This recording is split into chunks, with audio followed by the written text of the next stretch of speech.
It's a real pleasure for me to introduce the speaker tonight, Don Kennedy. We've known each other since 1960 when we were both young faculty members at Stanford University. Don, that's 48 years ago, if you compute that. It's a long time. Over the years, our careers have entangled in many different ways. We've had close associations, both professionally and personally and family-wise.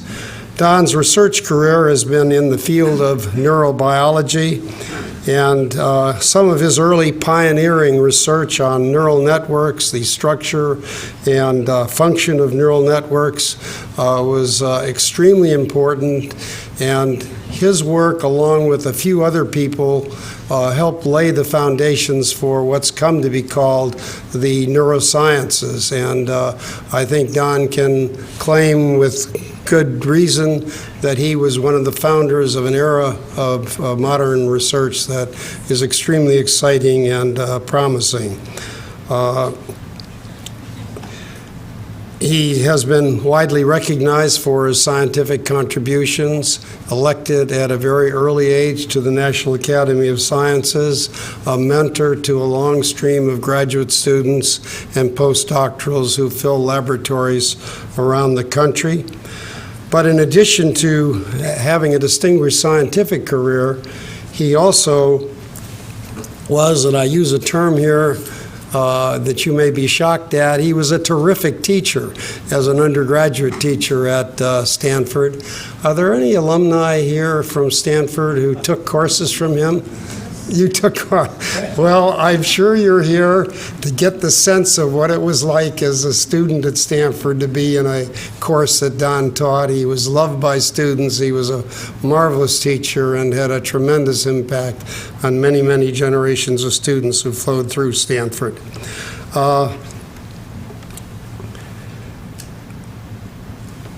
Don has been associated with Stanford throughout his career, but in 1977 he took a leave of absence from Stanford and was appointed as the commissioner of the Food and Drug Administration. And I think to many people, his choice as the commissioner of the FDA was somewhat of a surprise. Many people felt, why would a biologist with interests in laboratory research be heading an agency which was focused on food and drug issues, where an individual who'd had no real background in the food or drug industry? So it was an unusual choice, and almost from the immediate start, he was confronted with a whole array of problems, very difficult problems. But in retrospect, his selection turned out to be the perfect appointment for FDA at that time.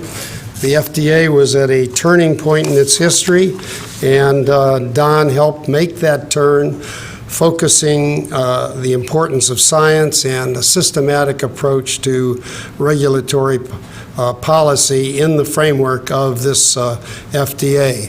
Don was only there for 3 years, but I think it's fair to say that he has been recognized as one of the individuals who transformed the fundamental nature of the Food and Drug Administration and really brought good science and good policy to bear on the issues of regulation.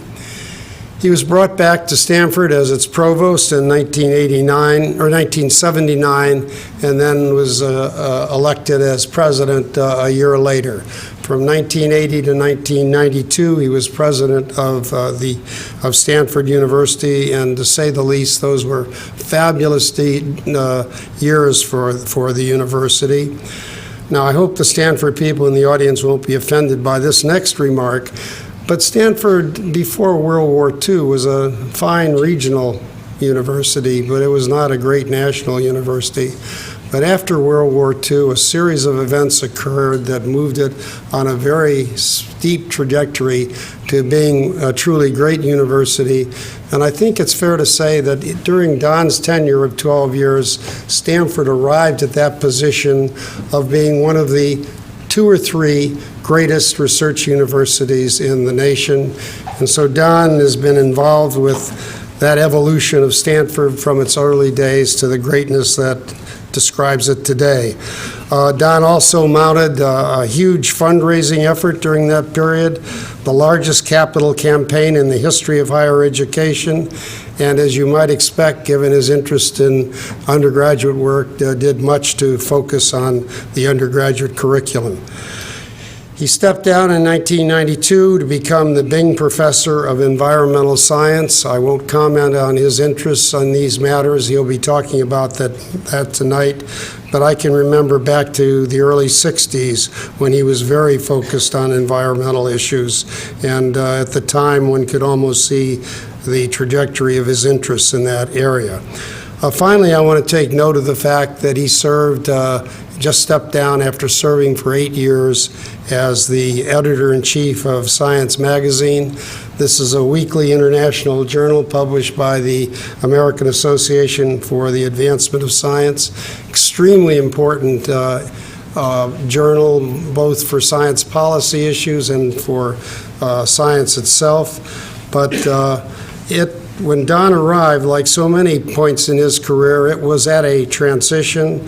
I won't go into all the issues associated with the journal at that time, but just think in terms of the move from a pre-internet period to an internet period, and Don carried through that transition in a wonderful way.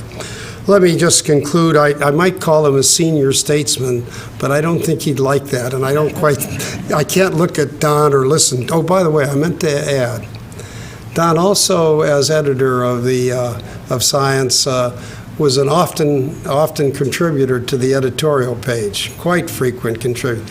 And he wrote some very tough and interesting editorials, and there was never any question that they were written by Don Kennedy, because I could always hear when I read those editorials, I could literally hear his voice in the background as I read through the editorials. But they were editorials that made a difference and had a real impact on science issues in Washington and elsewhere.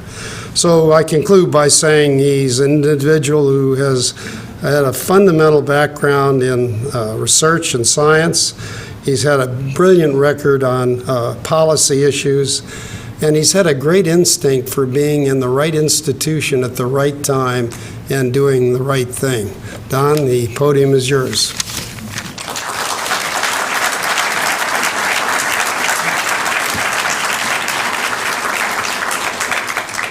Thank you very much. Dick and I had a deal, no ties but no jacket, and I hope you'll all make yourselves as comfortable as you can.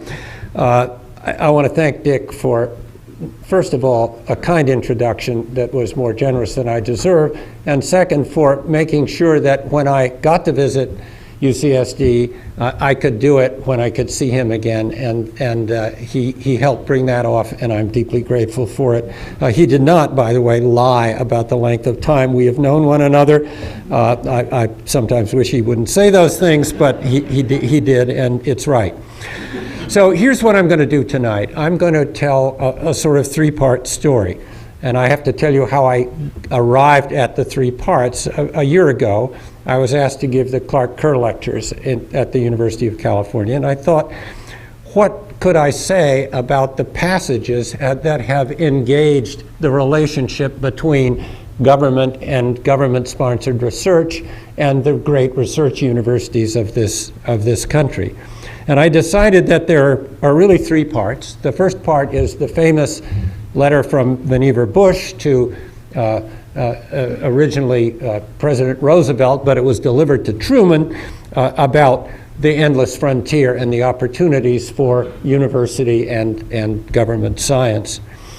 The second is what is commonly known as the Bayh-Dole Act, an act by the Congress in 1980, which created a new environment for the relationship between commerce and research by disclaiming government ownership of the intellectual property resulting from research that it had sponsored. That's an important step, and we'll have more to say about that. Finally, I'm going to spend most of my time really on, but don't be scared, on the relationship between universities and university research and public regard for science and the scientists who do it. So that's the plan, and I have to ask only one piece of forgiveness in advance, and that is that some of the episodes I will refer to a personal acquaintance with some of the people or some of the events. That's the only way I can remember them, but please remember, A, that I don't mean to sound self-important, because I don't feel that way, and second, because you should all remember that memory is not history. So, let's start with Vannevar Bush, which I began to pursue not only with conversations with Dick, who knows a lot about this, probably more than I, but with the excellent biography written by Pascal Zachary, a really superb work. Here's the story. First of all, what Bush wanted was a unified government support mechanism for science, a singular presence that would produce science that was important to industry for product development and for other purposes. He chose a stunning metaphor, the endless frontier. It's a real estate metaphor. Why in the world would he have done that? Why would he have likened the unexplored parts of the American West to the unexplored domains of scientific understanding? That's a useful metaphor, and I think we'll see in a moment how it came to be used and thought about later. Well, he wanted that, but he didn't get all of it. He got something that was originally called the National Research Foundation. It later evolved into something that Dick Atkinson once led for the nation, the National Science Foundation. But there were a lot of pieces that didn't get in the National Science Foundation, although Bush urgently wished that they would. One of them, for example, was medicine. The Congress, the aging Congress, had an affection with the health-directed institutes of the National Institutes of Health that afforded them useful protection against the ambition to put medicine, defense, research, and education all together in the same unit. Well, those were the things he hoped to get, but the things he got weren't quite complete. First of all, what the Congress retained for medicine. Second of all, was that some of the defense establishments like DOD and the Energy Department decided to create their own silos to support university research. Sid Galler at the Office of Naval Research and others found a way to start programs with universities that essentially undercut the desire of Bush to coagulate them or combine them in a single institution. Nevertheless, what he succeeded in doing was enormously valuable to the course of research in the United States. It put American science in a position that was unduplicated elsewhere in the world because it was decided to do it in a way that wasn't done anywhere else.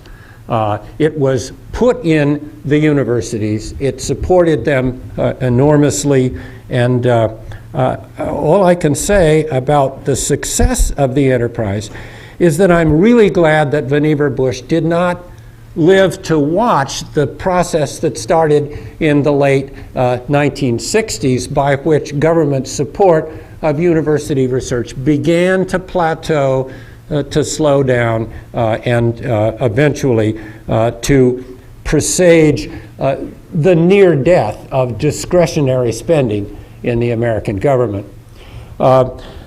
I want to say one more kind of anecdote about that. In 1968, I was chairman of the biology department at Stanford, and we had a site visit from a team that was evaluating us for an improvement of the basement of Herron Laboratories, which was then the biology research laboratories. What happened was that we gathered in a conference room on a Saturday afternoon, and there were loud noises coming across the campus from Stanford Stadium. And somebody brought me the word that there was a very exciting young quarterback at Stanford named Jim Plunkett who was doing amazing things. Well, all I can say is Heron Hall is not in very good shape now, and neither are Plunkett's knees. These things have a way of changing before your eyes. So the Bush plan was magnificent. It set up a magnificent enterprise. Support has continued to be erratic, though plateaued. The post-Sputnik burst in increased funding soon leveled off. And that's the universe in which we've been living. One point. One thing Bush never mentioned in the letter or anyplace else in the Endless Frontier memo is that it is intellectual property. There was no mention that anyone would own ideas, research results, or data.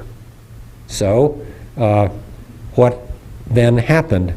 Well, it was hard to tell exactly what was happening.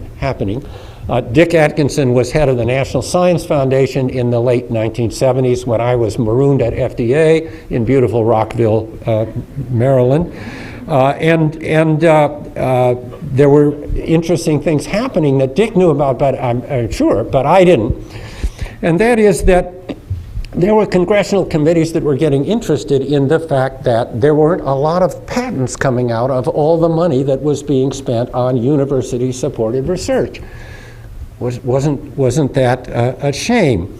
Meanwhile, some clever university people began to recognize that there might be change in the winds, and a smart engineer turned lawyer named Niels Reimers was going up to Washington when I wasn't noticing and testifying before congressional committees.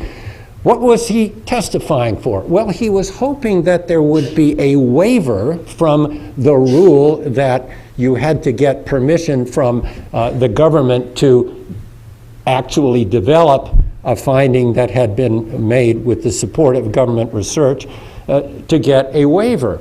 And in fact, Reimers had obtained a waiver that was particular to Stanford as early as 1979.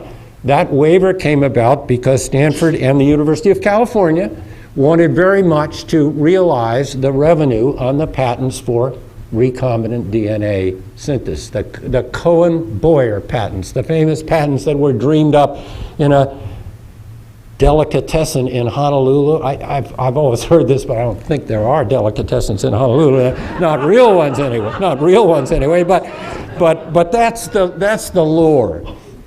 So what was going on? Well, the first thing that happened was that in the tax law revisions in the late 70s, Congress had passed some changes in capital gains that definitely favored venture capital and loosened up some pockets in various places, not excluding Silicon Valley, where I live. The Stanford waiver had come through, but the Congress was beginning seriously to consider executing that permission more generally. And that's what they wound up doing.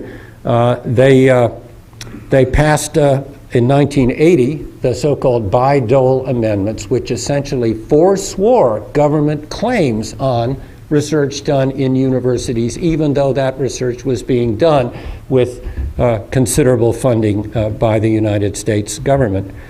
And so I find myself in an interesting position. The waiver had been granted by the time I got to Stanford. I was provost for the last part of 79. And Stanley Cohen, one of the co-inventors of recombinant DNA, came to my office, and the purpose was that we would negotiate the distribution of Stanford's share of the royalties on the patent that was jointly issued to Stanford and UC. Stanford was left free to do those negotiations, and I think it did them reasonably well. But then Congress passed the Bayh-Dole Act, and so all of a sudden, the combination of venture capital money, professorial interest in carrying their work in the laboratory into the development of products, the prospect of sharing income from those companies as well as royalties on the licenses if the university was prepared to grant them, produced a real explosion. All of a sudden, there were startups occupying the penumbra of universities with faculty members, with some kinds of advisory roles, and so forth. And the system grew like topsy. It was an interesting challenge for university administrators because all of a sudden you had to figure out what the correct structure of relationships between these new startups and the university was. Were we landlords and they tenants? Could they give us money as long as we did what they wanted? Not likely. What would we do if it turned out that a faculty member was doing the same work in his laboratory and his graduate students were being urged to work in his company as well? We had to solve a range of those problems. The research committee at Stanford, the faculty committee, was assigned that task. They said no to some things. They said yes to others. There were conferences among university leaders and industry people about what the rules ought to be. Derek Bach at Harvard found his picture on the front page of the New York Times when his daughter brought the paper in and said, "Dad, what's your picture doing on the cover of the New York Times?" And he said, "Well, if I read this correctly, it's about whether Harvard would co-invest with a faculty member who is starting one of these companies." Well, Derek said, "No, we're not going to do that," and so did most universities. But there were other relationships that were a little more difficult to titrate in terms of their propriety.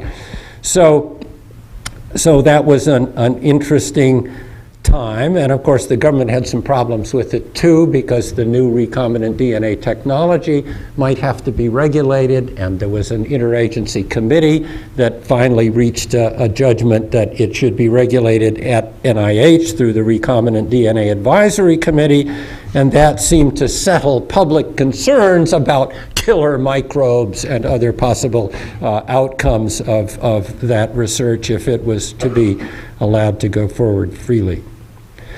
I want to create a digression here for a minute to talk about what I think is a useful analogy, but you may not like it. Here's the Bayh-Dole Act. Think about it in terms of the endless frontier.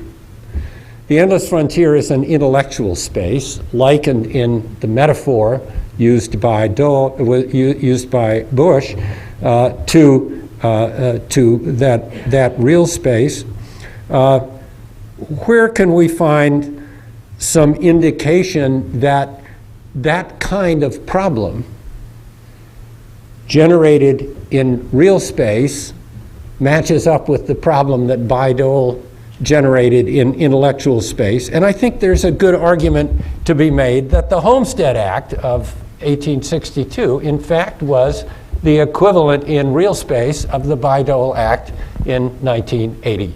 Both of them enclosed a space, real space in terms of the Homestead Act, intellectual space in terms of Bayh-Dole.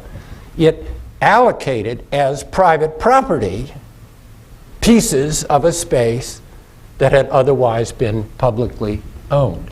What lessons can be drawn from the Homestead Act?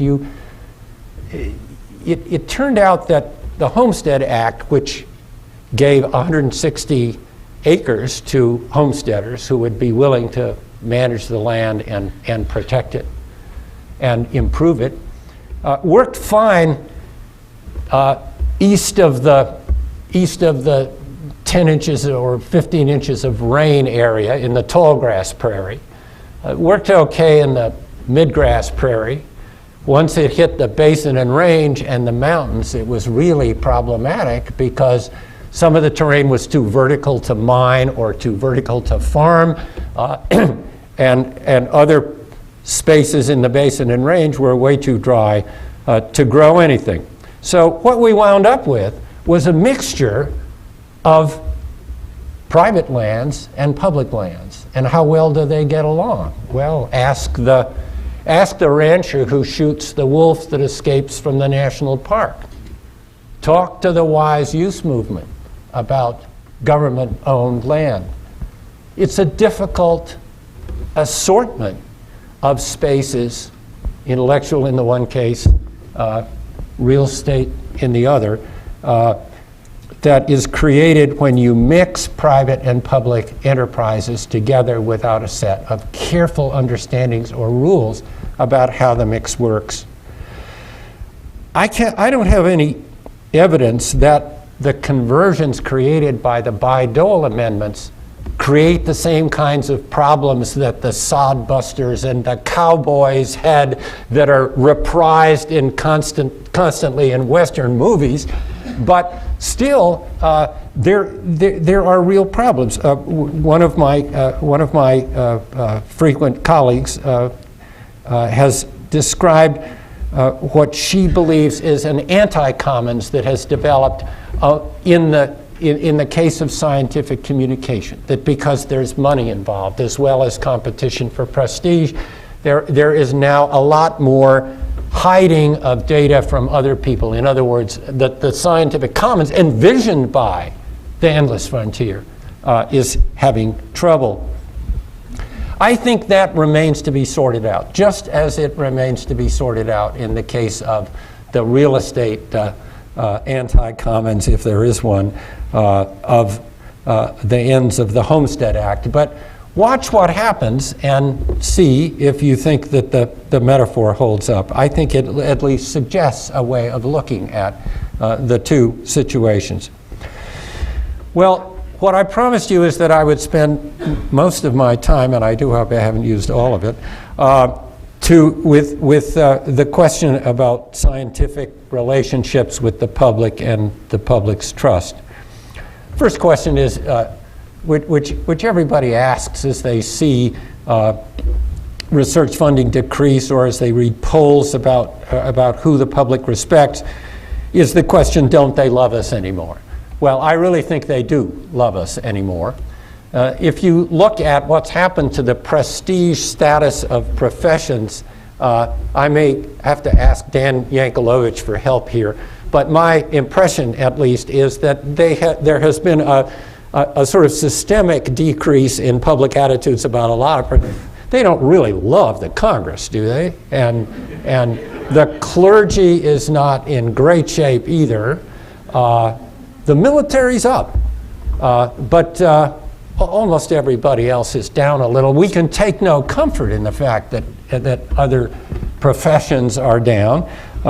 There's no comfort in saying, you know, it's happening to everyone. But I do think we have to examine some special reasons why science may be in a little public difficulty. And let me mention a couple before going into some more seriously troublesome ones. The first is that now that many professors in universities are in business with their own companies as well as being professors, the question arises when somebody goes on the evening news and speaks of a wonderful discovery, is she speaking of as Harvard or as Strategene or whatever the name of the company is? That leads, I think, to some doubt. Second source is the deep involvement increasing of science in regulation. Dick gave me some praise I don't really deserve, which is of installing more science into the FDA. But to the extent that science is involved in regulation, and it increasingly is, then it surely is a source of public concern, because often regulation interferes with what people believe are individual rights. And so if they don't like regulation, they're not going to like the science that supports it. Third, in the courtroom, expert witnesses now are called by plaintiffs, called by industry defendants in product liability and tort actions and so forth regularly. And as these are reported in the media, They often get billed as two scientists, apparently equally qualified, although that's often not made clear, some believe this, some believe that. Who in the world is able to choose between those two versions? If they can't get things straight, who needs to listen to them is certainly one possible response.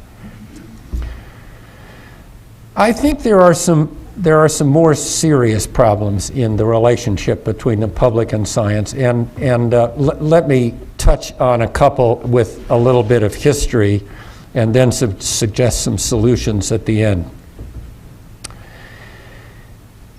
There is an old struggle between people who practice science and people who are concerned with national security and wish to guard science from the knowledge of persons who wish to do us harm. That's not a new problem, although it's hugely exacerbated since 9/11. Historically, it involved, in the first place, famously the University of California and the weapons laboratories that were under the control of the University of California. The Wen-Ho Lee case came at exactly the wrong time in some sense. The University of California's management of the laboratories was sometimes challenged by the security folks on the basis that it wasn't paying enough attention to security. The scientific folks were worried that the security people were constraining research, which they may well have been. It was difficult from my distance to undertake any kind of serious examination of the merits of that, but Dick was surely very close to it and may have a comment afterwards about it.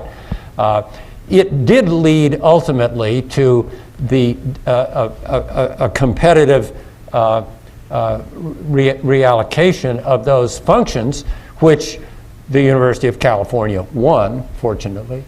But nonetheless, it was an example at that time of contests between security issues and science issues. At Stanford, meanwhile, in 1980-81, we were getting some really serious complaints from scientists about a number of issues. Visas for foreign visitors to basic research laboratories.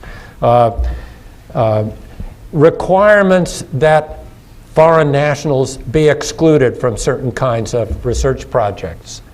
Barring of foreign nationals from seminars and symposia. Requirements that Stanford faculty who are inviting foreign visitors shadow them as they travel around Silicon Valley and visited Hewlett-Packard and other places of interest. They really hated trotting around after people who they found, likely found not that interesting to keep company with anyway. So how was all this to be solved? We worried about it, and a Stanford alumnus named Dick DeLauer, who had been at TRW, had become Undersecretary for Research and Education, a job actually that Bill Perry also had early. And he had invited me to co-chair something called the DoD Universities Forum that was going to try to do some deal making and understanding building between the two enterprises. And so we started looking at the problem of interference with basic research on the part of government worried about the leakage of secrets under things like the arms control regulations and so forth. So we had urged that somebody consider exempting basic research from that kind of security inspection. And so did a National Academy of Sciences committee chaired by Dale Corson at Cornell. And We had made these representations to people who we thought had the power to do something about them, and the silence was absolutely deafening, and nothing happened.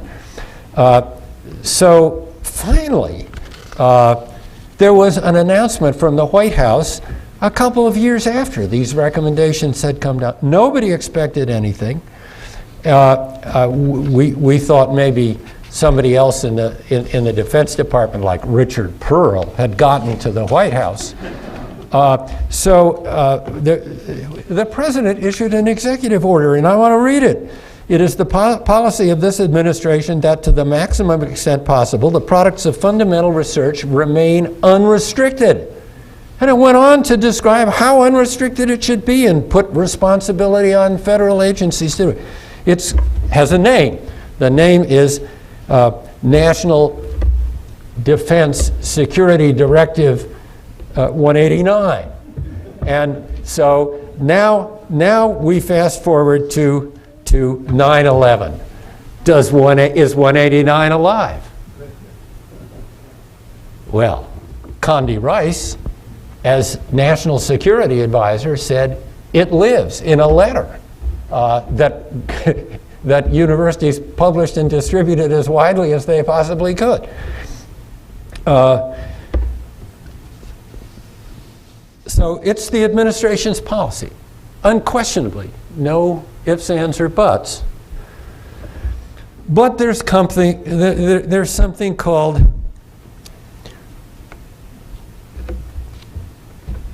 SBU, sensitive but unclassified. Well, it can't exist, but it's everywhere. I mean, this is really a marvelous conundrum in government. It just crops up everywhere, and in fact, a series of task forces from universities and from the academies have looked at that problem, discovered that it is way too prevalent, and as a journal editor, I would encounter similar things. You probably don't know of something called the Office of Foreign Assets Control. If your company is not on the waiver list, if your country is not on the waiver list, and only good countries are on the waiver list, evildoers are not on the waiver list. So if you send something to the bad countries, it's an export and you can't do it. But if you do something here to help a bad country, that's a deemed export. Deemed export means it's not really an export because it happened here, but we're going to deem it one. And the deemed export provision, for example, told me and told other journal editors that if you edit a manuscript, suppose you've got a manuscript done on Cuban rainforests by a group of Cubans and a Canadian team that's been down there. And it comes in, and the language isn't too great. It really needs some work, and we like to help authors and prove that we can improve manuscripts, and so we do. Can't do that. That's a deemed export. I was hugely tempted to create an imaginary manuscript that was full of typos, things that spell check could easily have recognized, and so forth, and publish it with a note at the top that said, according to the Office of Foreign Assets Control, I can't touch this mess, so I thought you'd like to see what we get that we can't deal with. I mean, fortunately, I'm not quite that dumb and didn't do it, but that was actually a problem for journal editors, a problem for institutions. So fast forwarding to today, you know, it's not a very good situation. I'd like to explore two other quick issues. I would have said a little bit more about the cultural origins of security people and scientists, because they're rather vastly different, and it's no wonder they don't understand each other very well. But that can well be passed over. The second issue that I want to explore has to do with the new contests between evangelical religions and science teaching. I got involved in this at the Academy. We published a high school book called Teaching About Evolution and the Nature of Science. It was a very interesting exercise. When we did a press conference on that book, a reporter popped up and said, "Well, Dr. Kennedy, don't you realize?" I was doing this with Maxine Singer, and he said, "Don't you know that half the American people don't believe in evolution?" I said, "Well, we're trying to deal with that." And then somebody else popped up their hand and said, "Do you also know that half the American people do believe in astrology?" And all I could do is express the hope that it's the same half.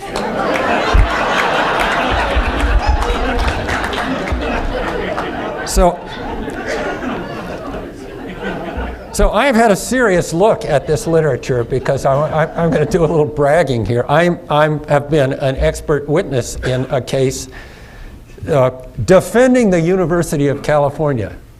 Go Cardinal! I mean, this is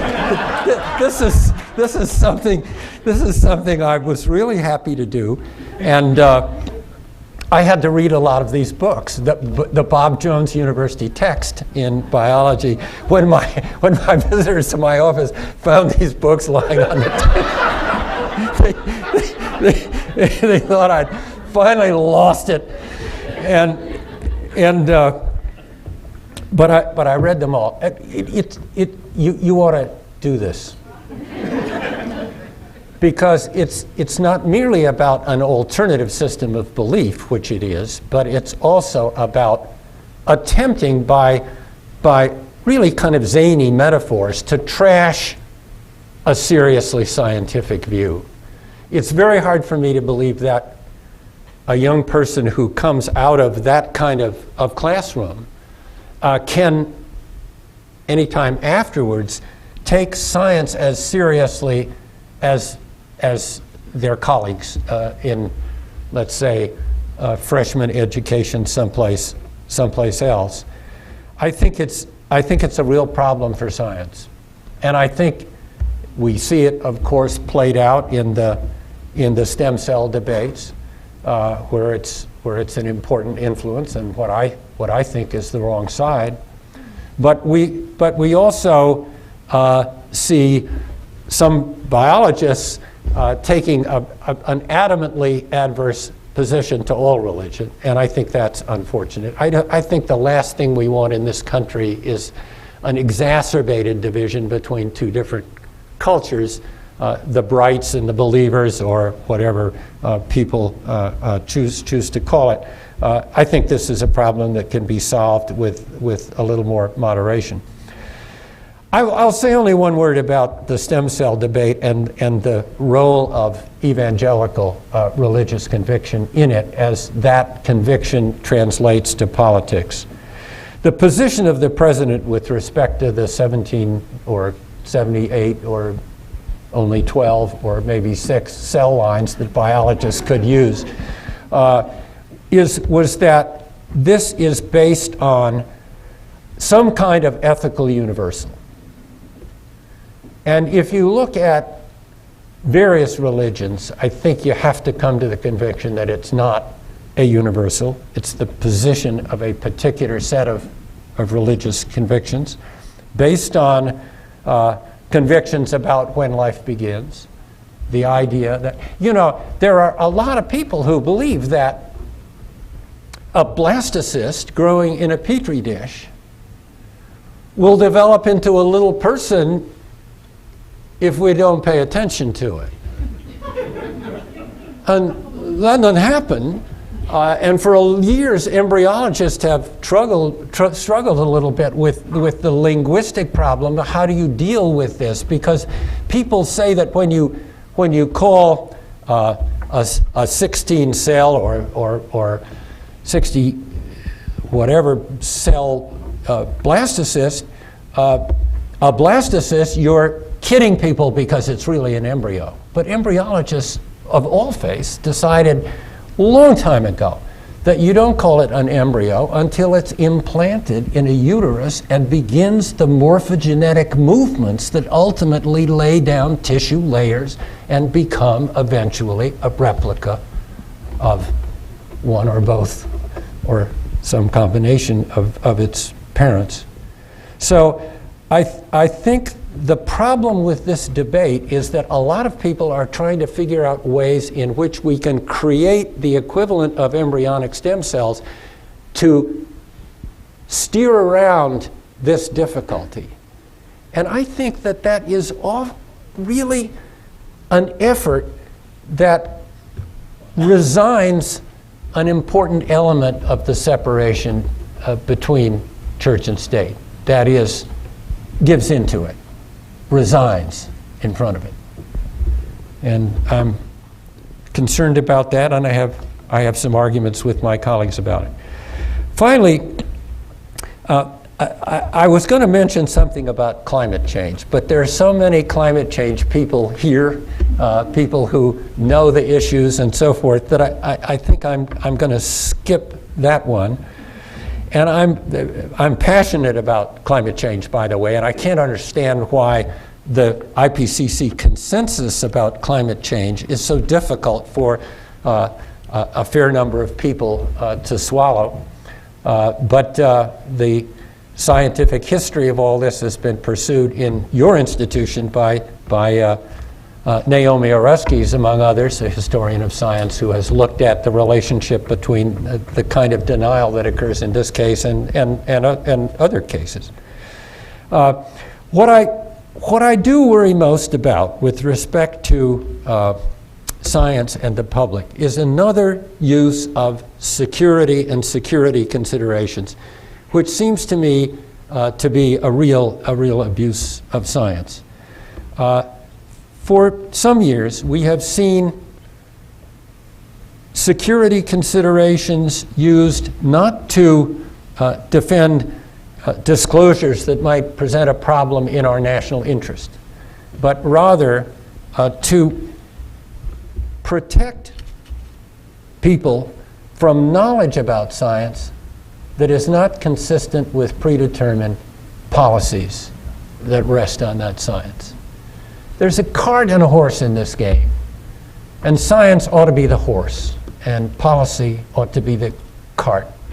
And I think we've been in some danger of seeing the cart precede the horse. There's a lot going on here, and I don't want to give you a long list. Jim Hansen, fortunately, although a number of attempts have been made to stifle his views about climate change, is the kind of guy that will rip a gag off his mouth the minute you try to put it on. And Jim Hansen is talking freely to the public and others, and that's a good thing. It may not be so easy for the U.S. climate scientists who a couple of years ago, government-employed people, were instructed when they went to an international conference not to talk about climate change, but about climate variability instead. The use of language to recast an issue and to recast people's expectations about the conclusion of that issue is so interesting to me that I think it ought. I think some people are making it a serious study, and I look forward to reading it. That problem is, I'm afraid, by no means unique.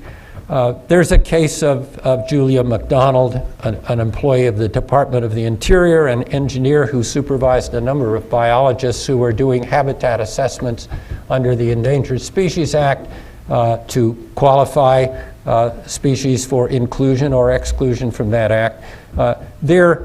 The Inspector General of the Department of the Interior found that she had bullied the biologists who were in her unit and changed their findings to suit what upper-level department policies were, and the fact that she had shared information that she had gathered and that her biologists had gathered with others, including lobbyists.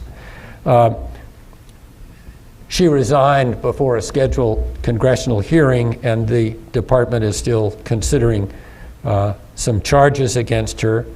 Julie Gerberding, the head of the Center for Disease Control and Prevention, had testimony that she was bringing before Congress. Of course, it's quite usual for agency heads and the OMB and in OIRA and others to scrutinize testimony that's given in the government's name, the administration's name, to Congress.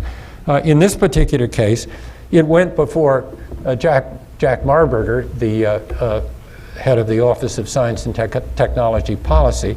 I differ from some of my colleagues in thinking that Jack is a reasonable man caught in a position that's quite difficult for him.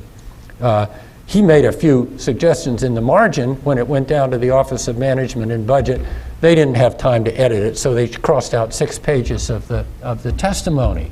And when that became public, there was some considerable reservation about process and procedure, and a lot of people considered it just a continuation of a long saga. So if you believe that that's a problem, and I believe that it is a real abuse of science, then the question arises, what in the world can we do about it? And I'm going to take just a moment or two to ponder that. Should science win all conflicts with security? Obviously, no one thinks that. But the case for security ought to be based on realistic threats, and it shouldn't have anything to do with the censorship or shielding of information. What would we do to change the situation? One thing is that we ought to say, well, it's never been quite this bad until now, which I do truly believe. Then the problems will disappear in the next administration. I think it would be a mistake to rely on that. I think we ought to look seriously at the problems we have and set up a set of rules about government appointments and about government policy and behavior with respect to the scientists who work for them or advise them with respect to the protection of their credibility and their scientific candor. The rules needed to support a wise policy in this regard, I think, should include maybe the following. A newly elected president and his administration will necessarily include persons with positions that the elected party is comfortable with. But there are other positions which are so explicitly scientific and whose qualifications are scientific and essentially not political, that those positions ought to be listed. Perhaps a serious academy study ought to be engaged in creating a sort of a purple book equivalent, a violet book maybe, that lists the science appointments that ought to be strictly free of that kind of scrutiny. So that list could be presented perhaps at the time a new administration takes office, and it would encourage the president to appoint a science advisor first, so that that person's help can be gathered in judging about those appointments rather than too late, as it has been lately. So there's a growing need, I think, for a kind of freedom doctrine for government scientists to protect the sanctity of their reports on science and its separation from political considerations or policy considerations. And that this should not be based on finger-pointing about even the present administration, although God knows I have pointed a finger occasionally on the editorial page of Science, but rather as a protection in the future. And it will be very much more acceptable, like most grandfather clauses are politically, and I hope some consideration will be made to doing that. I've enjoyed my day in San Diego tremendously. I thank you all for coming tonight, and I hope you'll have some questions for me. Thank you very much.